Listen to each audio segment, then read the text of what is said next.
Hey friends, I just wanted to share an announcement before we get started, and as always, I'll keep this brief so we can get right to the show. Starting this month, I am thrilled to be partnering with KMV Travel, a boutique travel agency that helps families plan personalized vacations and create unforgettable memories on land and at sea. They have worked with us before, but this time we're taking it a step further. This partnership is going to look a little different than previous agency sponsorships as well, because it's going to, more than ever before, be focused around you. Over the years, so many of you have reached out asking for personalized suggestions for your Disney vacations, and I love answering those questions, and I'm still going to be available to help. But in many of these cases, I'm going to refer you directly to Kelly and her team at KMV. They plan vacations for families every single day and are going to be able to provide you with much more in-depth, customized, and personalized advice. They'll even be able to book your vacation for you, and of course, this service is complimentary. Plus, their knowledge of all available offers could help save you money or give you an opportunity to upgrade your next Disney vacation. As we move forward with this partnership, Kelly and I are actively planning long-term and thinking about how to create the best possible experience for you as a listener of this show and a member of our social media communities. We have a lot of ideas in store, and having met Kelly's entire team in person and worked with Kelly over the last 12 months now, I feel confident KMV is the right partner for Imagination Skyway. There's more to come, but in the meantime, you can send me a direct message or email me with any questions, or reach out to KMV Travel directly at kmvtravel.com/skyway. Plus, I encourage you to follow KMV Travel on social media and perhaps even reach out to them directly to say hello and ask some questions. All of this is in the spirit of a greater community for you and part of my long-term vision for this podcast. Here's to the future, and welcome to the KMV Travel team.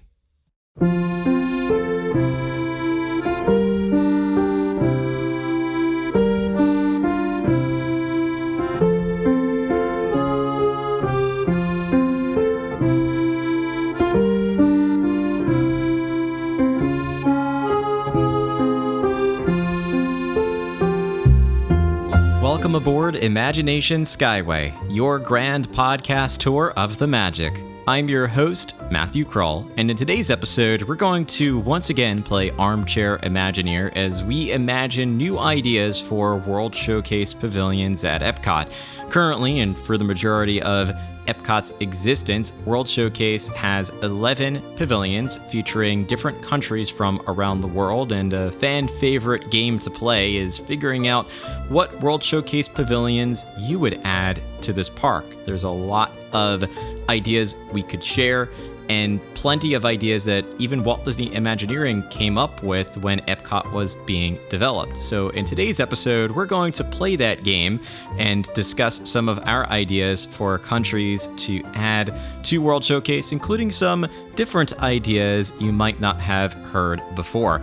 At the end of the show, we'll return to Imagination Central, where I'll share ways in which you can stay connected with Imagination Skyway, how you can discuss this topic with others, and how you can help support and inspire the future of the show. Please remain seated, keep your hands and arms inside the podcast at all times, and enjoy your grand circle tour aboard Imagination Skyway.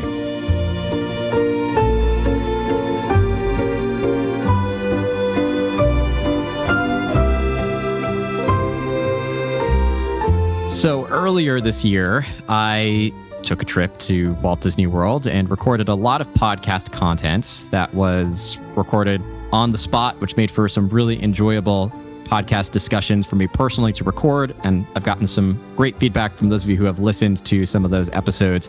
One of the episodes we did not get to, which was something we intended to discuss at Shiki Sai during that restaurant review, but ended up completely changing gears to something that was, I think, great and very appropriate to the place that we were dining. But one of the topics we were going to discuss that we didn't get to record was all about our ideas for potential World Showcase pavilions that could be added to EPCOT. And because we did our homework for that and came prepared and didn't end up recording, we decided to go back home, wait a few months, and then record this episode. So joining me back are the same guests who I had on the show for our discussions live at Walt Disney World, who are my cousins, Mike and Brian. Mike and Brian, welcome back to the show. Thanks for having me back. Always a pleasure. Always a pleasure. And I'm so happy to say that I'm probably still the number one returning guest for the podcast. You are, Mike. You are. And you will probably continue to be as long as I keep inviting you back, which is great. I appreciate that. People love listening to you talk and talk about all things Disney and just our banter back and forth. And the same with Brian. I know we don't get Brian on the show quite as often. Our schedules don't always align, but that's okay. It's great when we do get the chance to have you on here too. Always a blast. So World Showcase is a place I have been going my entire life. It's filled with 11 countries, and it was originally, when it originally opened in 1982, there were 9 pavilions, and a few years later, the Morocco pavilion opened, or shortly after, the Morocco pavilion opened, and then the last pavilion to open was 1988. The Norway pavilion opened. That was the last of the 11 World Showcase pavilions. The interesting thing is, there have been in the past, even in the original version of EPCOT, the original plans, there were ideas for other pavilions that ended up getting scrapped, or even the Norway pavilion was originally going to be a Scandinavian pavilion. And there were other places that were intended to be added to World Showcase. We haven't heard anything yet. And I will admit, we are recording this episode prior to D23, the Ultimate Disney Fan Event, and we are publishing it after. So except for you Patreon listeners who will listen to it before and get to attest to the timeliness of us talking about this before D23, there is a chance that perhaps, we never know, there could be another World Showcase Pavilion on the list of things to announce for Disney Parks. So just a disclaimer, this was recorded prior to the D23 Ultimate Disney Fan Event in Anaheim. But there actually is land available in World Showcase. If you open up a Google Maps satellite image, Apple Maps satellite image, whatever you want, and look at the plots of land, it seems like when you're walking around World Showcase, there's not space available. But when you look at it from the air, you can see that there is space for at least a few more pavilions of the same size to be added to World Showcase, which is great. It just means there's more we could add to it. So that's the reason for this, is sort of dreaming about what World Showcase pavilions we could add, what countries could be featured, or other ideas we could incorporate into World Showcase. But I want to start by asking, to set us up here, 2 rapid fire questions. And I'm going to start with Mike first, because you are the most frequent guest, and so I don't mind throwing you for the questions first. Go for it. I'm ready. The first one is, what is your favorite World Showcase pavilion now? Ooh, that's a good question. I mean, because of the attraction or because of the pavilion itself? Overall favorite. That's not fair either. I would say, I mean, I really like the Norway pavilion of how it's laid out. But I would have to say for attraction, I mean, I can't say anything else besides American Adventure. I mean, that's such an iconic attraction. So from a pavilion standpoint, I think the one that is the most interesting and intricate is Norway. But for attraction, I would have to say American Adventure.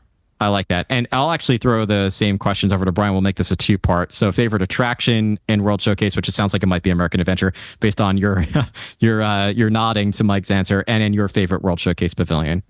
Yeah, so from an attraction perspective, agreed, American Adventure. From the pavilion, I'm actually going to say France. A lot of that is now because of the Ratatouille attraction that's been added, and that entire back section. So there's a lot of detail, a lot of areas to just kind of walk around. Plus, if you go into that back new area, you get to see the gateway back there, the other entrance, and you can kind of see outside of the park a little bit, which is kind of rare for EPCOT. So I just kind of like that whole area where you can kind of just walk around. There's different things to see, different things to kind of explore. That's a great answer too. And France is one that I always love. My favorite attraction is probably also the American Adventure, but if I had to pick a backup, because I don't want us to just all pick the American Adventure, I probably have to go with Grand Fiesta Tour. I'm really tempted to say Frozen Ever After, but there's something about Grand Fiesta Tour that is so relaxing. The wait is never that long. It's 5-10 minutes. You're on the ride. It's that wonderful atmosphere, the great smells, and the smells of both that Disney water ride smell and the smells from the San Angel Inn as you pass by. It's just such a great attraction, and I could ride that over and over. So I'll have to use that as my backup. But my favorite pavilion, I will give a shout out to what I know half of the people listening would say, which is the Mexico Pavilion. I feel like that's such a huge fan favorite because it's so unique. It's completely enclosed for the majority of the pavilion. But I'll actually have to say if I'm going to pick one that's left that hasn't been mentioned, I'm probably going to have to go with the Morocco Pavilion for a couple of reasons. One, it is really transportive when you walk into the back of the Morocco Pavilion, and especially through some of the like Casablanca style open seating area, like that to me, it really feels like you are in Morocco or it actually really feels like you're in an Indiana Jones film. To me, a bit like in Raiders of the Lost Ark, you're just kind of wandering back there. And the other piece is that it was the only pavilion, other than of course the American Adventure, that featured like architects and builders from that home country, that host country. So the Kingdom of Morocco actually sent over their own builders to help to assemble that and build that that pavilion to make it really authentic. So it is probably the most authentic from a pure like architectural perspective because of that, which is pretty cool. Lots of little courtyards, and there's no major attraction there, but they now have that. It was an annual pass holder VIP lounge for a little while. It's also just kind of like a general seating area. It used to be Restaurant Marrakesh, which was actually a really good restaurant. But yeah, for a lot of those reasons, I'm going to say Morocco, but I do love the France Pavilion too. It's just, I could wander around there, and it's very reminiscent of the host country being somewhere on the Seine. Let's jump in, and we'll go in any order that you all want. I know we all have a similar number of countries on our lists, just based on what we were discussing before we started recording, but otherwise really haven't shared our answers. So we'll see if we have some overlaps. And again, for this one, I'm going to go to Brian first. I'm going to let Brian have first dibs to go anywhere he wants. What is one country you would love to add to World Showcase, and what would you imagine maybe being included in that pavilion? I'm actually going to cheat here a little bit to start off. These are actually expansions, not a new country per se. But one thing that I've always wanted to see at EPCOT would be a mountain range. So there are 3 mountains that I can think of that would fit as expansions to what's already there. Mount Kilimanjaro for the African Trading Post, because there's a huge plot of land that's back there. Matterhorn, which you can fit nicely between Italy and Germany. Oh, I like that. And then this one's harder now because of Remy's Ratatouille Adventure, but Mount Fuji behind Japan. But I know that plot, a lot of it's been given to Remy's Ratatouille Adventure show building. So that one would be a little bit trickier, but if there is enough land, those would be the 3 kind of mountain range attractions that I would see. I mean, you can do a variety of coasters, thrill rides, even just a dark ride for any of those. So that would be my top pick, if you will. So a mountain range for all 3 of those. I like that. And I think there is still land behind the Japan Pavilion, because you have Morocco in the middle, and Remy's goes a little bit into Morocco, but it is mostly still behind, technically like the border between France and Morocco. That's over there. But you're right. It does infringe a little bit on what could be a Mount Fuji attraction in the Japan Pavilion. And that was, of course, to your point, one of the original ideas for that pavilion. It ended up not coming to fruition. I think it was at one point going to be a roller coaster, another point going to be a motion simulator. It was around the same era of Star Tours coming to existence. Motion simulators were starting to emerge. It was the new technology, so would have been cool to fit in there. The Switzerland idea, or the Matterhorn idea, I'm going to go next only because I had an idea for a Switzerland pavilion, which is not my idea, but it was one of the Imagineers' idea from the original idea for EPCOT. So I'm cheating a little bit, but I would love to see that pavilion added. Brian, I think your idea of just building an updated version of Matterhorn in that plot of land behind those 2 makes so much sense, because you have the Alps in both of those countries. It's it's on the border, I think, of Switzerland and Italy and France. Yes. So that would be, you almost have to like bring the France Pavilion over, but you still could easily put it behind the Italy pavilion and have it border the Germany pavilion and have that perfectly be a really gorgeous backdrop for World Showcase behind those two. But I would love to see a Switzerland pavilion, and I know that it is so similar to, there's a lot of blending between German, Italian, and French culture into Switzerland. They'd all kind of border each other in the same vicinity. They have a lot of overlaps.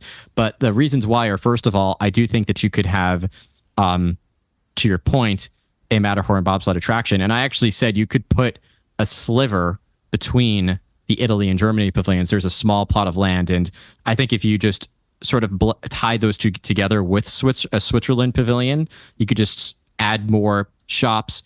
I would hope a chocolate shop into the Swiss pavilion, maybe a watch shop, or just something to enhance that whole area and tie that Alpine region, we'll call it, between those three countries, and then have a Matterhorn bobsleds attraction of some kind behind that. And there is land back there that they could build. That would be really cool, and obviously would draw crowds to that side of World Showcase, which right now is lacking an attraction. You jump right from the Reflections of China to American Adventure with no ride or show in a traditional sense between those other countries in between. So you would add something there, and it would kind of split it up a little bit, draw crowds into a large space outside of it, draw them away from the World Showcase pathways into a new space. So it could do a lot for crowd flow and control, and then add a thrill ride to World Showcase, which would be great. So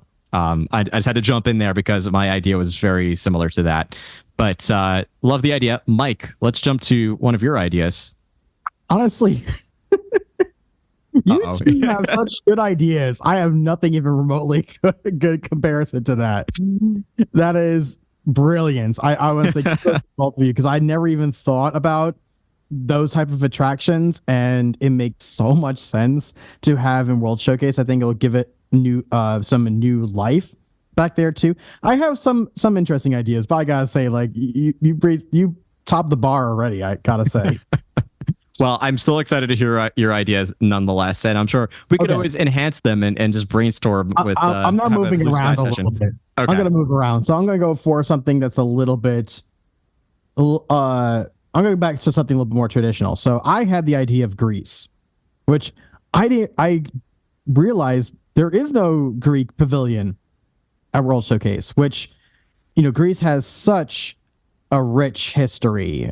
Everything from the architecture to the mythology. I mean, there's so much behind Greece, and it's such a unique culture that I think would be a great representation to have at World Showcase. And of course, you not only can you showcase, I'm going to use that word again, showcase, not only going to showcase the beautiful architecture, but also, of course, the food as well. So, of course, having some sort of Greek restaurant there, maybe even like, something as silly. You can have even something as like a Greek yogurt shop or something, like, I'm just playing off of ideas, but there's just so much there. And of course, you have, one of Disney's IP, which is Hercules, right? So you can have either an attraction based on Hercules or a show or something along those lines that can be incorporated into that pavilion. So I think that Greece is so unique in comparison to some of the other pavilions there. That would be a great addition.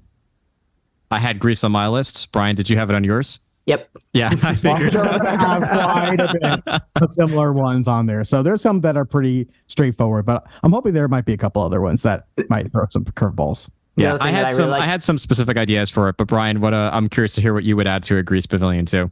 I was just going to add, I was thinking along the same lines, Mike, with having a Hercules attraction, something like that. The other thing that I really liked about Greece is from an architectural perspective. You look at a lot of the pavilions that you already have, and a lot of them have distinctive architectures that you just look at and you recognize it coming from that country. And I think with Greece, there's a lot of different, historical areas that you think about the Italy pavilion, right? And so they have very specific buildings that you can kind of recognize. And Greece, you could do exactly the same thing. So that was kind of where my mind was going first. And then Hercules was kind of the secondary on that. How can we tie this into Disney's IP? And of course, Hercules. Yeah, so I also thought about incorporating Hercules, and I know a lot of Disney fans want something that's tremendous, like an e-ticket style attraction for Hercules. But I actually wanted to tone down Hercules a little bit in the Greece Pavilion because I didn't want it to overpower the history and culture and cuisine of the country itself. You don't need Hercules to make the Greece Pavilion incredible. So what I thought of is a stage show featuring Hercules songs would really be a fun way, because people love mostly the music from Hercules, I think. So you have like a gospel choir singing Zero to Hero, and Go the Distance, maybe a solo Go with the Distance. You can really have a lot of fun with a live stage show. Make it almost, if you really wanted to go big, Beauty and the Beast live on stage style performance in EPCOT, and treat that side of the fandom and give the fans something that they want. In terms of the other component, and I think this would add something to the pavilion, because I feel that, Brian, to your point, the architecture is distinct, and it, much like the other World Showcase pavilions, I mean, that's exactly what the Imagineers wanted to do, and that's in the Imagineering Field Guide to EPCOT, is every World Showcase pavilion, they looked for that specific style and era that you were able to look at it and know what country it was. So they picked very particular, they obviously avoided modern times because everything is very homogenous in modern global cities, but looking at the traditional architecture and finding what's the right time period to draw from. So I think that going back to the Greece Pavilion, you should be drawing from the architecture of, even going back as far as ancient Greece, like really hone in on some of that Pantheon style architecture that you can find and incorporate the iconic look of some of those seaside villages in Greece. But the other attraction I'd love to see is a Circle Vision film and the Greece Pavilion, because you could not only transport yourself to those cities, but think about the Greek islands and, soaring over some of those places. And that would be, and I don't think you need to go as big as building a Soarin' or a Flight of Passage. I don't think it needs to be that. And I don't think it should be, because I think it should be accessible for anybody in any age, and just build something to appreciate the beauty and the culture and the history of Greece, which is always done really well with a Circle Vision film. It accommodates a large number of people, and it would do a lot for tourism in Greece. Not that it needs Disney's help, but it certainly could benefit from having thousands of guests come and visit and see what the country looks like, and then go back and say, you know what, we need to go plan a trip to Mykonos or Santorini or Athens or Paros or anything. And it's celebrating the birthplace of Western philosophy and democracy. So it's just such a cool addition to the pavilion. And then traditional Greek cuisine, to Mike's point, I also put that you have like a gyros cart to really tie into that. I mean, they've got a shawarma cart out at Avengers Campus, so we could do something similar at the Greece Pavilion in World Showcase. So cool, we all agree. And I've seen that fan idea and theory out there before, that a lot of fans want to see Greece.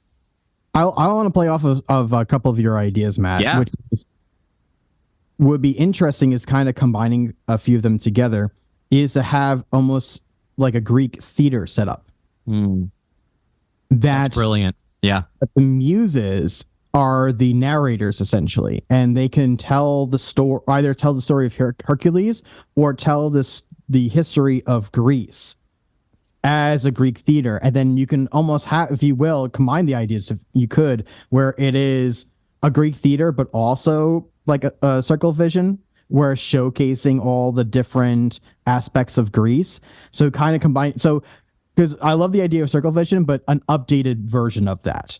So have it where it's more inclusive, maybe having an outdoor Greek theater, but having these gorgeous screens that encapsulate you around it, right? So maybe having that concept, but maybe in a different environment per se. I like that. That definitely ties into the culture of Greece as well, the history of Greece. So that's an excellent idea. Right. We went around once here. Mike, you technically said Greece, right? Yeah, it's Brian's turn. Brian's turn. I was, because we all shared something. I had to go back. It's Brian's turn. Yeah. It's Brian's turn. Yep. All right. Next one on my list is Oceania, so Australia and New Zealand, and kind of that region. I think that's one area that's so we talked about kind of expanding like Switzerland and Greece, but if we think about World Showcase and what we just mentioned, a lot of it's focused on Europe. We have a lot of European pavilions. We don't have a lot that are in other continents, and Australia and New Zealand not even represented whatsoever. And yes, we do have a Moana attraction, we do have a Finding Nemo attraction, but I think both of those IPs you can build on even more. So from you just think about an area that's beautiful that doesn't have a representation in the park, especially from a tourism perspective, right? And so when I think about it, Matt, you were talking about Circle Vision for Greece. I think that would be awesome for Australia and New Zealand. You have so many. You think about it from an environment perspective, right, and just landscapes. So when I think about Australia or I think about New Zealand, I think of those backdrops. So I'm a huge fantasy nerd, so love Lord of the Rings, anything Middle Earth. And so when I think of New Zealand, I kind of think of Middle Earth there. Obviously not Disney, but just the landscapes and that view. So Circle Vision, I think, fits perfectly there. And when I think of Australia, I think of Sydney, right? You have Sydney Harbour, you have the Opera House, you have a lot of distinctive architecture as well. So you can kind of use that to bring people into the pavilion. And then you have these attractions to help kind of showcase the landscape and the natural beauty of those countries. Would you put any attraction in there, or? It would be an attraction like either Circle Vision, so that way you can see, once again that the nature part of it, because that's something that's really hard to do. From we think about the pavilions, and a lot of it is architecture. You don't have a lot of how do you show a landscape or nature in something that's artificial.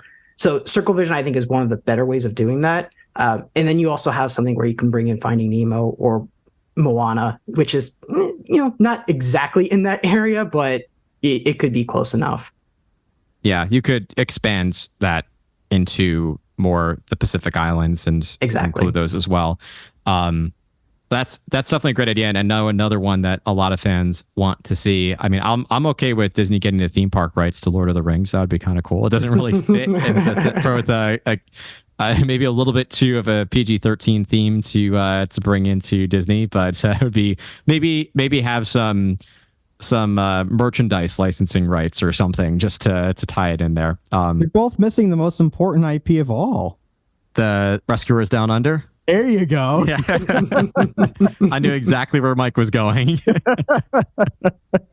could play Cody's theme when in the pavilion in an Oceania type of vibe. That'd be pretty cool. Well, I like that idea, and it's again one that I know a lot of fans would love to see. Mike, let's go to you. Go back to you for your next idea. I had Australia on my list too, by the way, and also I'll mention as well that Australia. I mean, a lot of these countries all have different kinds of cuisines, but Australian cuisine also is something that is unique and different. I think would be also a welcome addition. So either as a full restaurant or even as a quick service, I think would also make sense in that kind of a pavilion. That's a great idea as well. And you're right. And I've not had too much Australian food in my life, and I don't know if I've actually had any distinct Australian food in my life. So I'd be really tempted. Oh, I take that back. I think I have maybe not Australian, but the New Zealand pavilion. Booth at the Food and Wine Festival. I think I've sampled some food from there, but it's been a while, and it would be cool to see that expansive Australian, New Zealand type of menu at that pavilion. But anyway, so you mentioned Australia was one. What would be another one for you? So I'm going to talk about one that has amazing food as well, but I would do a little bit of a different take on this because we were talking about before about history, right, and unique architecture, and I think that's also important. However, I also think too that it would be interesting to represent a country that has a little bit of both, something that has that rich history, but also something that is unique to the modern era as well. And for that, I have on my list is South Korea. Very interesting. So South Korea, of course, has a rich, amazing history to it, but also has a really unique culture, especially today. And in reference to lots of different things, but big one, of course, is right now is K-pop, which is huge. And you see that also being influenced in a lot of Disney's properties. So I think having a pavilion that represents South Korea and, of course, South Korean food, as well as that K-pop culture, I think would be a really interesting addition to the World Showcase that is different than the others in the sense of not like still traditional in many ways, but also having some of the modern elements into it. I think would have a fresh take on the concept of a World Showcase pavilion. I think that would be a very cool idea. And you're right, music would be probably a large component of that, as well as the history. Korean barbecue could be another cuisine you could feature in there. That would be a great addition. Korean barbecue's delicious. I don't have an attraction for it. And it doesn't always need it. Yeah. It doesn't always need it, but I think that's something like with South Korea specifically, I think that it doesn't need it. I think there's enough from their culture to showcase their, again, food. So definitely a Korean barbecue restaurant would be perfect over there, as well as then having some sort of the, whether it's shops, because again, they have all, their culture. Definitely there's tons of options for shopping. So having a couple of shops there, as well as, something that would be in relation to K-pop influence of some sort. Like it doesn't necessarily have to be an attraction, but something there that would also represent that would be really cool too. That would be very cool addition. I'm debating for my next one if I want to go to. I've got a few new ideas. I'm going to go to one that was inspired by the World's Fair, which was the inspiration for EPCOT's World Showcase. And that is to feature, and this is a blending, not a similar idea to Brian's, where you're taking a region and I'm incorporating it into EPCOT. And I have a couple of reasons why I'm picking this out. My idea is to feature the Caribbean islands as one area. And a couple of key things about this. First of all, I do see a lot of obviously water being incorporated into that, but to almost have these mini pavilions within the Caribbean pavilion itself, where you could have bridges that take you from, Jamaica to Barbados to St. Lucia to, Dominican Republic, Cuba, Aruba, all these different islands, and make it a mini permanent food and wine festival, I think would be kind of cool. So you have the food featured from all those places all the time. And it's, there's some overlaps between the cuisine, but they're all, to be honest, quite different. If you really, when you break it down, like each one of those cultures has vastly different cuisine that you can sample. So it would always be a very interesting take on the food, or addition to the food in World Showcase. And because it does draw inspiration from some of the Caribbean islands pavilions that were a part of the 1964-65 World's Fair, I think that ties well into now bringing it into EPCOT, which was inspired by that 1964-65 World's Fair idea. The other thing I like is that a Skyliner right away is Caribbean Beach. So it ties into one of the resorts on the EPCOT Skyliner line, which would be, again, a sort of good incorporation into the overall theme of EPCOT. Obviously, you have music from each one of those cultures that's featured, and you could have a global loop that's included in all the pavilions. You wouldn't otherwise it might be a cacophony if you are going from one region to the next. But I didn't want any, or couldn't think of any major attraction to put there, especially because I feel like a large show building of some kind would draw away from the ambience of the sort of Caribbean islands feel. But what I did think, which could be great for Disney, and I know that it's not always fun to think about the business side, but you put a Disney Cruise Line booth there and you sell Disney Cruise Line vacations, and maybe for anyone who's there, you offer a discount on some last minute cruises or something. So it could really be a good tie-in to Disney Cruise Line, feature the different Disney Cruise Line ships. Similarly, they have Disney Vacation Club booths all over Walt Disney World. Include a little Disney Cruise Line booth there and get people to sign up and take a voyage with Disney Cruise Line. So that is a brilliant Caribbean idea. Islands. That is a brilliant idea, Matt. I think that is such a unique way of representing multiple countries at the same time by representing the Caribbean. I love the idea of having small islands that you take little bridges over. I think it's just would look so amazing, right? Where if you walk into this specific area over this pathway, if you will, and then you just see this chain of islands that go across, that you go the bridges to each one of them. And again, the Disney Cruise Line integration is brilliant. So you are definitely not hovering, my friend. You are definitely. Well, I appreciate it. I've got some really cool ideas on here too. At least I think so. So I'm glad you're excited about the Caribbean Islands one, because that one I strung together a little bit. Trying to think of like which, because I wanted to pick out one country, but I'm like, you can't just pick out one. How do you decide? Let's feature them all. I had Jamaica on my list too, specifically. Oh, so what Jamaica idea did you have? Honestly, not even remotely close as good as yours. So, well, Jamaican cuisine is probably Jamaican cuisine. Also because that there is Jamaican musical influence and a lot of Disney IP, especially specifically the Little Mermaid, right, for Under the Sea. So there's some integration there too. Not the best, but also there is some things that they could incorporate into it, and also a fan favorite is always Cool Runnings, and somehow incorporating Cool Runnings in there would always be fun. So even having like a bobsled team, yeah, you have a bobsled attraction.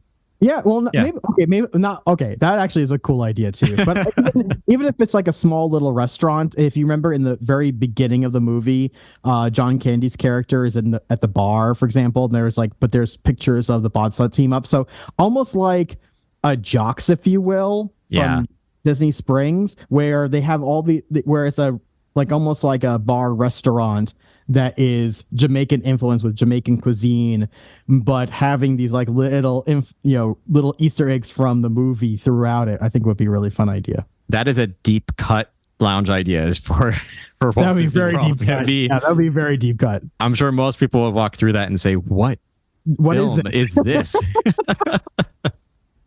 I know, especially kids. Yeah, most kids won't get it. But I mean, how many kids would even get Jocks too? I mean, that's also, even though Indiana Jones, and they're still reviving the franchise a bit, trying to keep it running. Yeah, exactly. And Raiders of the Lost Ark, I mean, in comparison to Cool Runnings, I mean, that's not a fair comparison. But Jocks is also a very deep cut. Jock is only in like the first, sequence essentially of Raiders of the Lost Ark, and that is it. That's all you see of Jock. So just saying, it's possible. That's fair. It's possible. All right. Well, cool with Jamaica. I like that. Brian, we'll go back to you for your next idea. All right. Next one is kind of shifting a little bit. Another area that we don't have representation of in World Showcase is South America. So I have a couple of countries on there, but the first one, and probably my top one, is Peru. You have a lot going on in Peru. You have obviously Machu Picchu. You have a lot of that history there. And then, of course, you have Emperor's New Groove. So you kind of have that IP tie-in. And, originally I wasn't a huge fan of Emperor's New Groove, but I've seen it several times over the years, and it grows on me. And I think having an attraction would just be so much fun. It's certainly accessible to everyone. And so kind of that's where my mind was going is, you have that representation of that area of the world. You have that cuisine, which we don't see anywhere in the parks. And so obviously now we have the kind of tropical Americas coming to Animal Kingdom, but we don't have anything in EPCOT and World Showcase. So, we can certainly have areas in both parks representing it. So that's kind of where my mind was going with Peru. I do love the idea of Peru. It's Peru's pavilion, right? The pavilion made for Peru. It's it's not Cusco's. It's not Cuscotopia. There'd have to be somewhere a lever, just like in a gift shop or something that says, pull the lever, crunk, or something. It's a wrong lever. And then you hear a voice that says, not that lever. Wrong lever. I love that. You definitely could incorporate an Emperor's New Groove attraction of some kind, or again, some little nods and Easter eggs for Emperor's New Groove. You could make some really unique merchandise for that pavilion as well that ties into the Emperor's New Groove. But I like the idea of having that country featured. I know that the most popular and the one that is time and again, I think it's been a rumor for 20 years now, is the Brazil pavilion idea. I think that's the low hanging fruit, but I love the idea of something that's like Peru. I think that could really be because of the history and the culture and the cuisine and the geography and everything about that country would be really cool. So love that. Mike, I'll go to you next. I know you kind of like piggybacked together off of Caribbean islands and Jamaica, but what do you have next up? One that also is very surprising that has not been done yet is Egypt. That is a surprising one, isn't it? Just given the history and the culture of Egypt, very similar to Greece. I mean, they have a very, very old history in Egypt. Exactly, and again, unique architecture. A very, very thriving culture as far, and cuisine again also very unique. So there are so many things that you can do with an Egyptian pavilion that's going to truly make it stand out. And I mean, again, mythology, same thing as Greece. There's so much that can be done there. I did notice that there was not that much in IP land for Disney right now with Egypt culture, which it was actually quite surprising. I was looking back going, is there anything? So I did some research and realized that there's very, very little as far as being specifically to Egyptian culture. There's many IP that visit Egypt or that has some sort of Egyptian influence in something that is not specific, like DuckTales, for example. Like DuckTales, the treasure hunting in that aspect of it, right? But nothing specifically about Egyptian storytelling that has been done yet. So I found that very surprising, but if there was going to be Disney IP that would have to be included into it, I can see them doing like a DuckTales or Phineas and Ferb or something along those lines that kind of has some fun with the area. But I honestly don't think that's even necessary. I think that there's so much there to work with that it can stand on its own.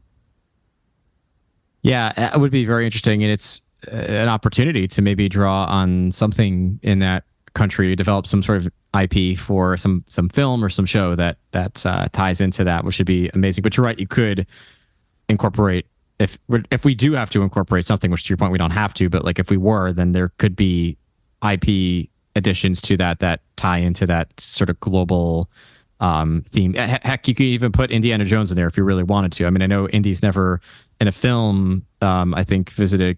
Did he visit Cairo? Yes, Cairo. He did. Yeah, that's right. So there you go. To your point, like different characters have visited Egypt before, but you could sort of expand on like what happens to when Indy was in Cairo, sort of like expound upon a larger storyline for that, or a separate journey when he went to Cairo or to Egypt in general.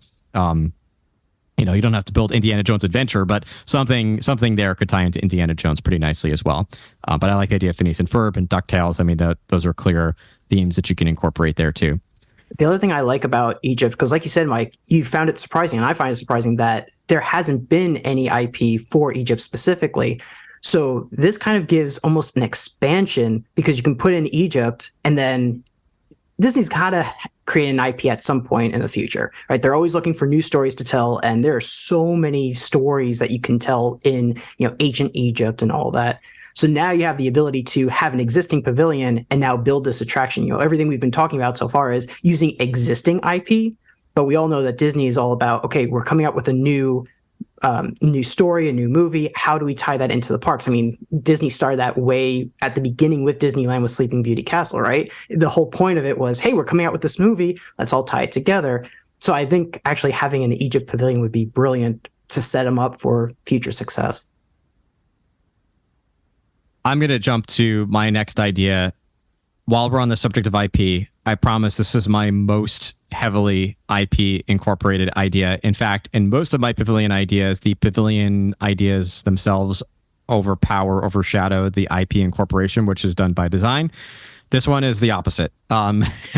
So I'll just start by saying that because there's some stipulations to this, and we can have debates. It's a very similar.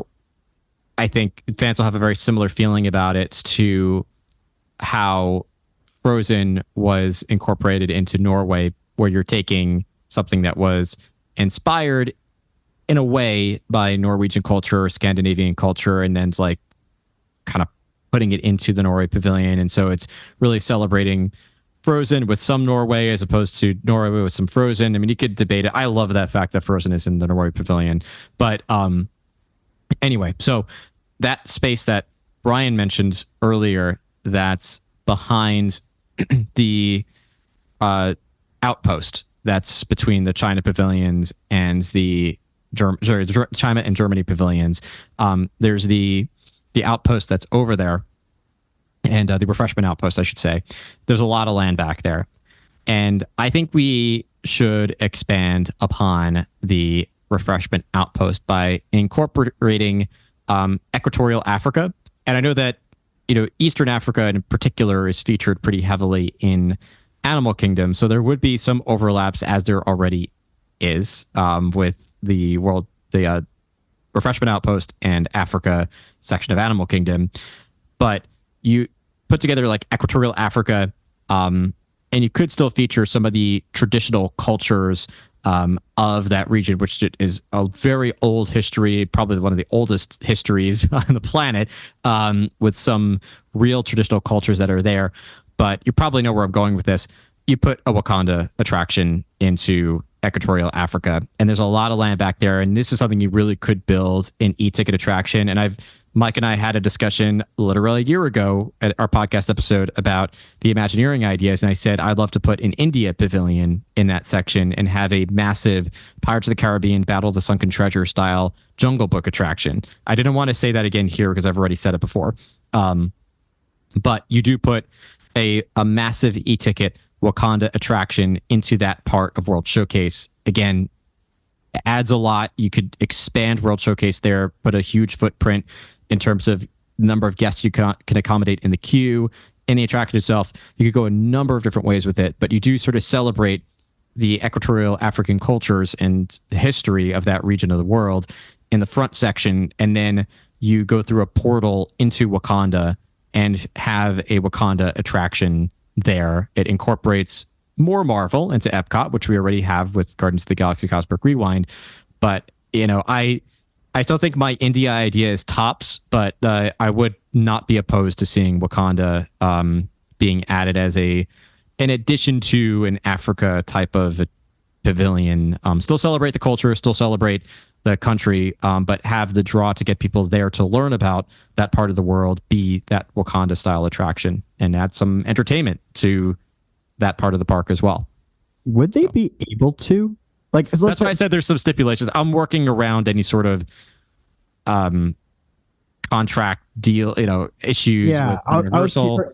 Right. Well, because the big one obviously is Universal, right? Because I don't remember what their deal was, but Black Panther has been a character for a very long time. That's why they were able to do Guardians, because Guardians characters came out, were developed and published after the deal with Universal. So that's why they are able to do a Guardians of the Galaxy attraction at EPCOT. But Wakanda, though, Wakanda has existed, in the comics for quite a long time now. So even though they have, I don't think they use the Black Panther character.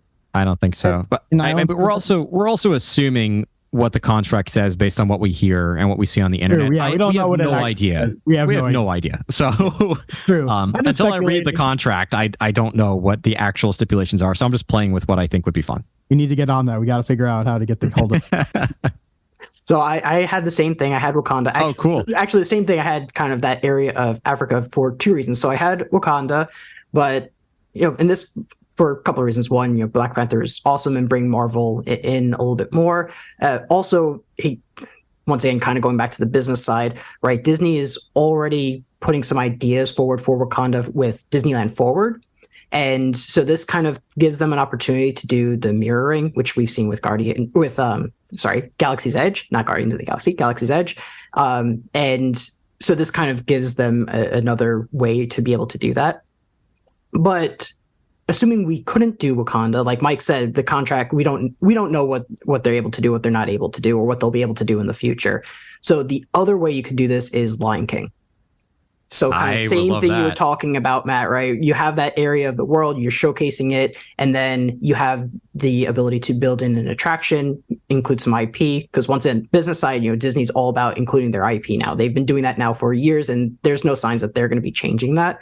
So being able to include the Lion King in that area of the park, because it's amazing how underrepresented that IP is. Yes, you have the Festival of the Lion King, but other than that, you don't have a lot of Lion King presence within the parks. So this brings them, gives them an opportunity to bring that in. And they could bring back Circle of Life, an environmental fable. No, just kidding. I would love to see that returned. That was such a great show. Puma, what's your language? I do love Awesome Planet. I love the score and the Modern Family tie, but obviously Circle of Life was a great one.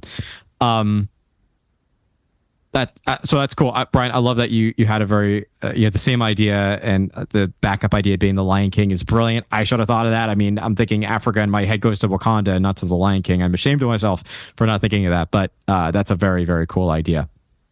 And Brian, actually, you're up next. So I have, just so we're keeping score or keeping count, I have 3 more ideas. I have 4 more ideas, technically. Some of them you've already mentioned, so I'll do an honorable mention for India. I know, Matt, you already talked about that one. That was also on my list. We can also, I mean, what would you do? Anything differently, or? Not so much. It's, once again, kind of going back to the history, the architecture, the food. I would love to have Indian food kind of represented there. Yeah. And then having the Jungle Book kind of tie in. That was the IP that I was thinking of as well. So that was kind of my honorable mention. I think that would be an awesome another land that you can include. Do you think we were related or something, the way that we share some of these ideas? But that's great honorable mention. So what's another idea that you have? So kind of thinking along the same lines of, Egypt and that kind of area of the world, one that I put down was actually Jordan. So Jordan, you have Petra, so you have that history, and it's, not a place that a lot of people think of. But there's a lot of areas in that area of the world that you can kind of showcase the architecture, the cultures, the history. And one tie-in that you can have. So for me, one of my favorite IPs is Aladdin. And that's also something you don't see a lot of in the parks. And I know technically the film, if I'm not mistaken, that they actually based Agrabah on Baghdad. They did that's where all of the filmmakers they went to, they kind of learned from that, and then that's what they brought into the film. But that area of the world, there's a lot of similar architectures. There's a lot of similarities there. And if you watch the film, they don't say exactly where Agrabah is. All they say is it's on the east side of the River Jordan, which technically Jordan is on the east side of the River Jordan. So you can kind of fill all that in. And so you have that history, which you can kind of play on, and then bring in Aladdin. And I know for me, that would be amazing. I would love to see an Aladdin attraction outside of the magic carpets. Yeah, I mean, right now, you can meet Princess Jasmine in Morocco, which is not exactly where it's the closest tie-in, so I totally get it, but they're not being entirely Jasmine traveled to get to Morocco. It's IP adjacent. Yeah, they have IP adjacent. Yeah, so they kind of tied it in. It's the closest thing to a Middle Eastern pavilion. So that's why I get why they put Jasmine there, and it made sense to put her there if they're going to put somebody there. That's the closest tie-in, because every one of those pavilions has some character, so there is a lot of overlap between those cultures, or not, entirely the same, but I could see why they put her there. But you could move her to a Jordan attraction, and I believe in, correct me if I'm wrong, because I might be incorrect, but I think there's also that famous scene from The Last Crusade takes place in Jordan, where Indy goes to find the oh my gosh, the Holy Grail. Holy Grail. Thank you. I'm like, the words were skipping my mind. Yeah. That's in Jordan as well, and a very iconic historic site in Jordan. So that's another thing you could feature there. So it's a very, very interesting idea, and I like incorporating some of that Middle Eastern culture into World Showcase a bit more. There's a lot of ways you could go with that too. You have chosen wisely. You have chosen wisely. I'm throwing a lot of deep cuts and Easter eggs into this. Cool Runnings is the deepest cut you have thrown in here so far. Yeah. And okay. Well, also I did a timekeeper reference too. That might be a deeper cut. Cool Runnings is, for this audience that's listening, Cool Runnings is definitely okay. Yeah, is at the top of that list, and then maybe Timekeeper. Okay. Anyway, Mike, we'll go to you next. I know we're keeping the same order. I like to switch things up from time and again, but I like the flow of this today. So, Mike, what is your next idea? Well, I have to be honest. My idea list ran out, but I came up with 2 new ones. Okay. If not, I mean, Brian and I can also go back and forth with our lessons. As well. I actually came up with 2 new ones, and I thought they were. Neither of these have been discussed yet, and I'm sure that probably both of these will be on both of your lists. We'll see. I hope not. If it is, I'm just going to jump on it. But go ahead. I think Ireland would be interesting. I do not have that idea because the UK Pavilion technically incorporates Ireland. Did they incorporate Ireland in there? It's the UK, so the UK. So some of the history, and I know that they're not exactly the same. But it's tangential. They kind of blend a little bit of Ireland in there, but you're right. They don't have a distinct Ireland pavilion, so they are separate from the UK. So you could feature it in there. Or expand, expand. The UK expansion, we'll go that route. Is a UK expansion. Yeah, that has Irish food because having some sort of Irish restaurant of some sort, and then having something that incorporates Brave, because that's a great Disney IP from Pixar, and I think that would be an interesting inclusion as well. Yeah. I don't think there's anything Brave in there. I'm looking at both of your faces, and you're like, well, that's also Scotland. Is that Scotland? Mm-hmm. It is Scotland. Which is the UK. So fine. Incorporating the rest of the UK into the UK. This is what happens when I improvise. That's okay. And I should say that, technically, because UK listeners are going to get very mad at me, Northern Ireland is part of the UK, not Ireland. But historically they were. So that's what I kind of mean is that, Ireland, the whole island used to be a part of the UK, or the British Empire. But yeah, like right now, the UK represents England, Wales, Northern Ireland, and Scotland. So you could theoretically put a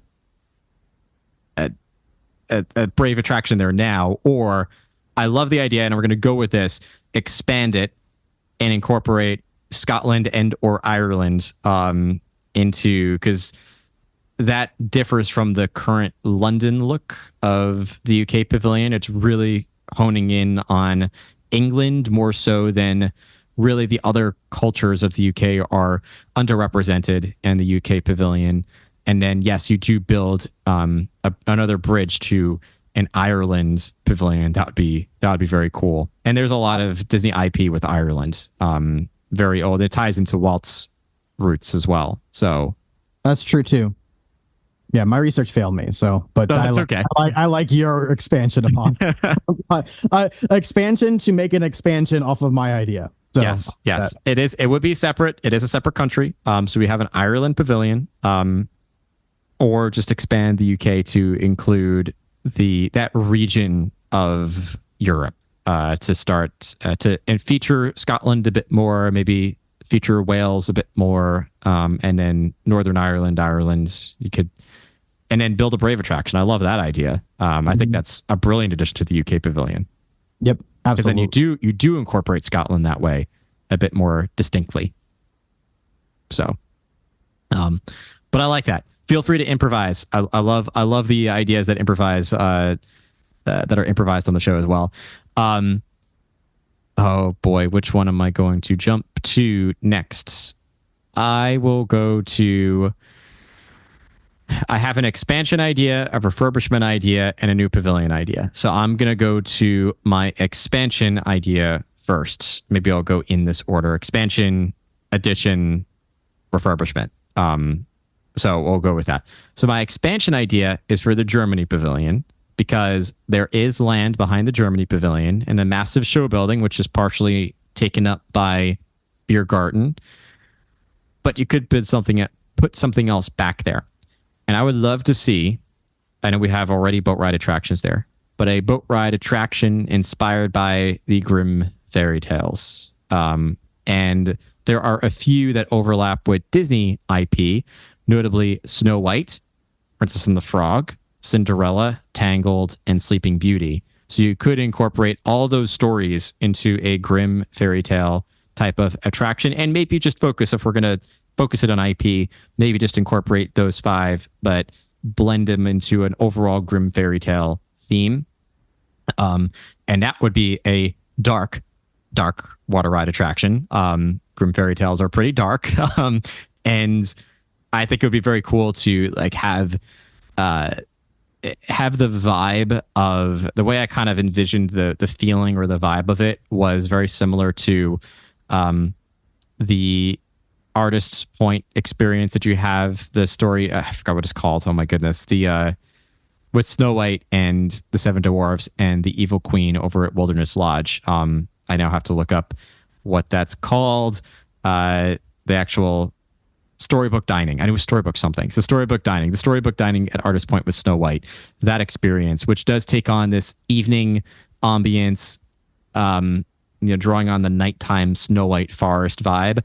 So you take that similar feeling, but then you sort of visit those different worlds, the worlds of Cinderella, Sleeping Beauty, Princess and the Frog, Tangled, because everybody wants Tangled included in Walt Disney World as well. I don't want to see one fan idea is to refurbish or change It's a Small World because Tangled bathroom is next to it. I don't want to see that happen. I'd much rather just build something new and put Rapunzel into... And you could just, honestly, if we want, we could just have it just feature Rapunzel. Build a Rapunzel water attraction in the Germany Pavilion. I think every fan would love that. But I was trying to tie it into Grimm's a bit more. So you could go a bunch of different ways with it. But anyone listening, take it whatever idea you want. If you want a Cinderella boat ride, everybody wants a Rapunzel attraction. So maybe we build that Rapunzel attraction in the Germany Pavilion at EPCOT. I love that idea. That's a great idea. And when that, because don't they have a new Tangled attraction now over at Tokyo? Yes, they do. And you don't have to clone it over here. Do something different. Do something that is still a Tangled-based attraction that takes you through it. But even that one is, I would like to see something a little bit more thrilling, not quite as at the level of Tiana's Bayou Adventure, but maybe bring it up to the Frozen Ever After level. Have some drops in there, some scary moments with Mother Gothel. You won't want to make it too scary because it is going to attract a younger audience being revolving around Tangled and Rapunzel, but you could absolutely make it a little bit more thrilling, a little bit darker, and have it tie into that grim fairy tale vibe. When you were talking about your idea, it reminded me a lot of, I think in Shanghai, where that whole idea of their castle is blending a lot of the different fairy tales. So that's kind of where my mind was going. And I love that, including several different IPs into the same attraction instead of just going straight to Tangled or, straight to Sleeping Beauty or Snow White. Just kind of having a match of all of those into one attraction, I think would be brilliant. So you have that kind of that storybook plot line and you go through the different rides. I don't know if I would do Princess and the Frog, since while yes, it's technically a grim fairy tale, everyone thinks of Princess and the Frog from the Disney version as taking place in the Bayou, right? So that's true. I don't know if that would match the Germany Pavilion, just because you're right. Talking about a deep cut, that's a deep cut. You'd have to know where its origin is from. Whereas if you think of Tangled or you think of Sleeping Beauty, all those take place in that general geographic area, so you can put it in there and it would all kind of flow pretty nicely. So that actually, I would love to see kind of that storybook kind of attraction with those characters from the Grimm fairy tales. Yes, that would be that's a great thought to not include Princess and the Frog. We could almost just have an Easter egg nodding to that somewhere in the attraction, whether it's the book that's placed somewhere, Princess and the Frog or something, that could just be a good little nod as a deep cut for those who know. But you're right. It's a very different vibe in the Disney take on it. So doesn't really tie into Germany very well. I agree. All right. Let's go. We've got the last couple ideas. So we'll go Brian, Mike, me, and then Brian, me. Because I know, Mike, you've got one left, which is totally fine. Yep. So Brian, what is your next idea or penultimate idea? I actually take it back. I only have one more. The other one was Brazil, which we kind of already covered. All right, that's fair. I'll have one as an honorable mention. So we'll make this our last round then. Fair enough. So my last one that I had on my list was Spain. So kind of going back to the European idea, Mike's face tells me he probably had the same idea here. That was my last one too. You can piggyback on it. For me, Spain. So kind of going back to the idea of, hey, there's not really an IP in that area, at least not one that I could think of off the top of my head.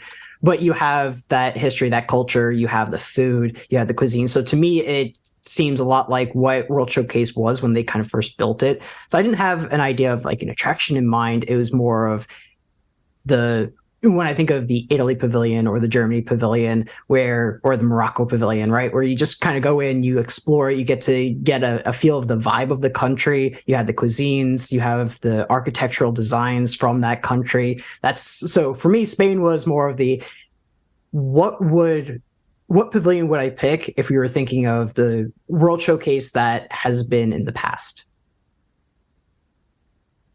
I love the idea of incorporating Spain because it's not the same as the other countries that are featured, and it has a very distinct history and a totally different culture. And the only overlap I can think of is the same language as the Mexico pavilion, but who cares? We've got the same language in the American Adventure and the UK pavilion. It's just, it doesn't matter. That's about it. Like, otherwise, a totally distinct culture from what has been mentioned and what is included already in World Showcase. Mike, you had the same idea. So what is there anything you would add to that pavilion, or anything you would do differently? A tapas restaurant booth. Tapas, of course. I would love a tapas restaurant. I love a good tapas restaurant. That's it. That was the one thing I wanted to add. So I think tapas is it. Yeah, tapas.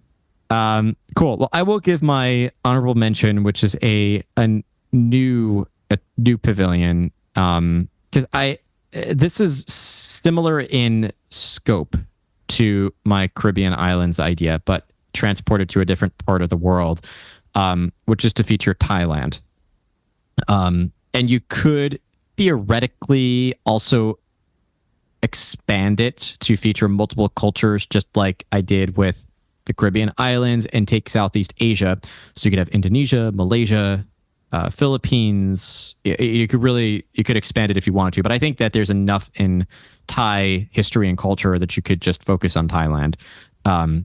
Plus, it would be really great to have I foresee like a high-end Thai table service restaurant of some kind. Of course, have a quick service offering as well, but I love Thai food, so quite distinct. Just to your point earlier, Mike, about South Korean cuisine being quite different from anything else. It's Thai cuisine is quite different from any other cuisine that's featured in World Showcase. Just like the China Pavilion, those Asian countries represented, the China Pavilion, the Japan Pavilion, two distinct cuisines, cultures. Same thing with Thai cuisine, culture, very distinct. And if you did want to incorporate IP, you could feature Raya. You could also have a Raya meet and greet there, because that, while Raya isn't distinctly based on Thai culture, the Raya and the Last Dragon is based on that region of the world, Southeast Asia. So there is some blending or some incorporation of Thai culture. So you could easily feature Raya there. I don't know if you need to go so far as build a Raya attraction, but definitely at least have a Raya meet and greet there. So that's actually my honorable mention. I think it'd be cool to have that as a new pavilion, but I almost like my Caribbean islands idea more, because you get more bang for your buck out of that one. And I think it would just be a lot of fun to put that there. Now and to incorporate Mike's idea on cool runnings in Jamaica. Now I'm just very hungry. I'm actually literally thinking about all this food. So my last idea, functionally speaking, might not fly, because the place I want to refurbish is a place that's currently used for events, which is World Show Place. So that's used for private events. It's used as expanded space for the Food and Wine Festival and some of the other festivals. So it is being used, and it does serve a different purpose than the other pavilions. But I still see the general space to be used similarly, in the sense that I do foresee an indoor pavilion. But I would call this one, instead of World Show Place, I would call it the World Pavilion.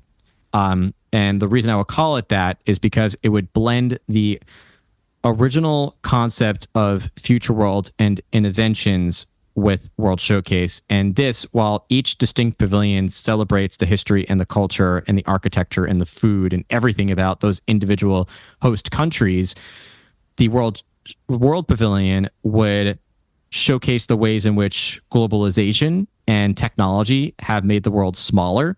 Some of the problems and challenges we face in a global culture, a global marketplace, a globally connected world.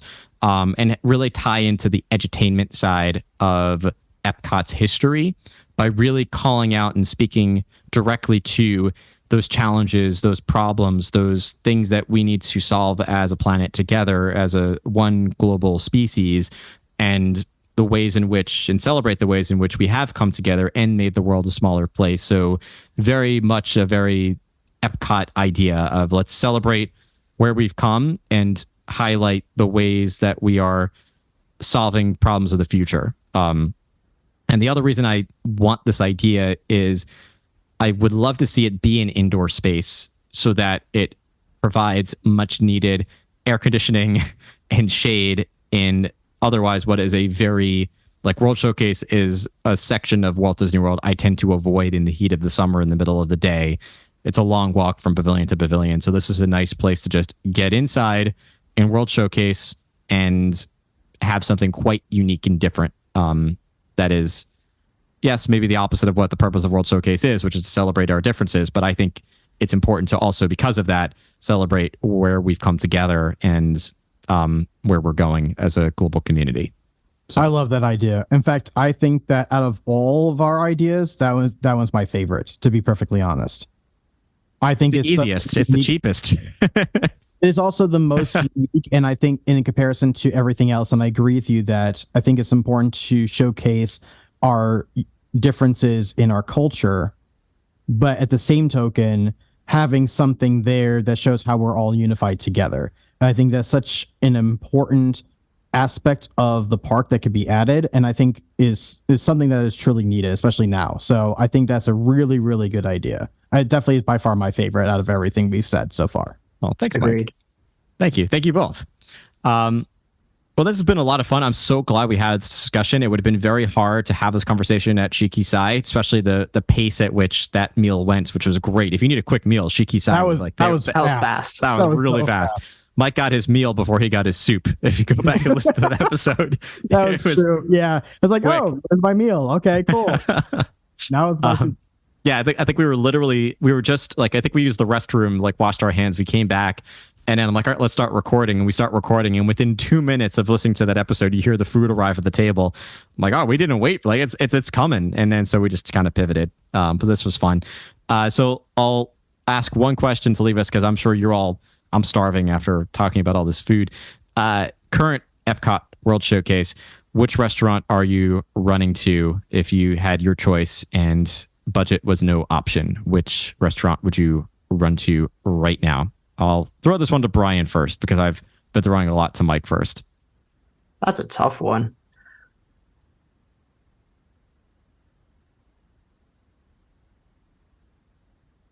If Mike, you have your answer ready, you can go first.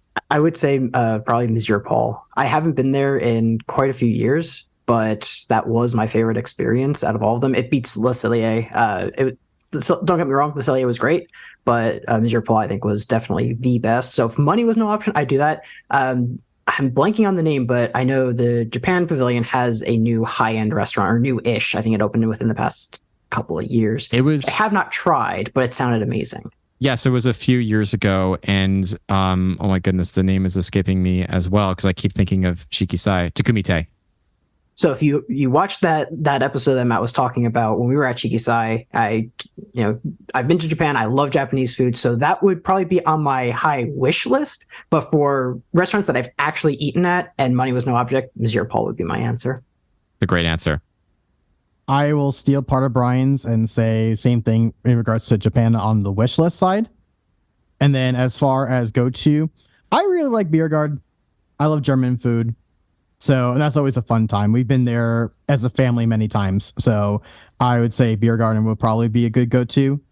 But also, I mean, I'm the kind of person that also has, crazy dietary restrictions too. So I'm keeping that in mind. If it's like, what is my go-to? And then what is my best safe bet, if you will, restaurant? I would also say the Chinese restaurant. Nine Dragons. Nine Dragons, thank you. Yes, yeah. Nine Dragons is always a good choice too, because I love Chinese food. Yeah, this one might not be on Mike's lists, but it could be, to be honest. The one that I have grown to love over the last few years, the last 3 years, just like the last year, is Akershus in the Norway Pavilion. That one is delicious, and we have a great time. We went there because of the princesses, and I'd never been there before.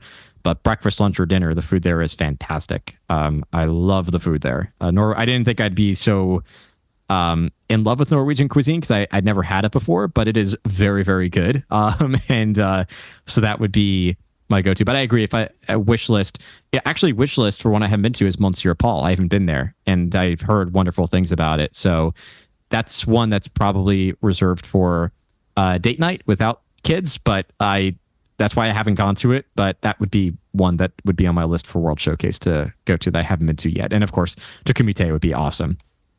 Well, this was fun. It's some really awesome ideas. So thanks to both of you for hopping on post-trip, like 2 months post-trip to record this episode. Life's been busy, but it was a lot of fun. And I will definitely have you both on the show, hopefully with more live episodes sometime in the near future, and definitely virtual sessions at the very least. So thank you both. Thanks for having us.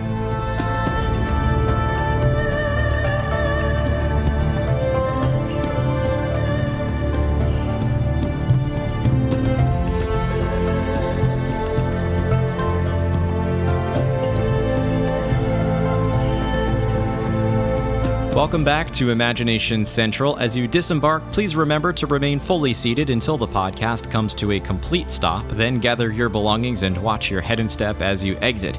After you exit the episode, I encourage you to engage with the show by following Imagination Skyway on your favorite social media app. And if you enjoyed this episode, please be sure to share it with anyone who might enjoy our discussion today, and just leave us a rating or review in your favorite podcast app. If you're listening on Spotify or already following us on social media, be sure to answer our question associated with this episode, which is for you to, of course, tell me which countries or ideas you would like to see added to World Showcase. They could be specific pavilions, attractions, areas, or any other concepts you can think of for this part of EPCOT. In addition, be sure to explore Imagination Skyway on the Patreon app or at patreon.com/Imagination Skyway, where you can enjoy bonus content, join a private community of listeners, and help support the show.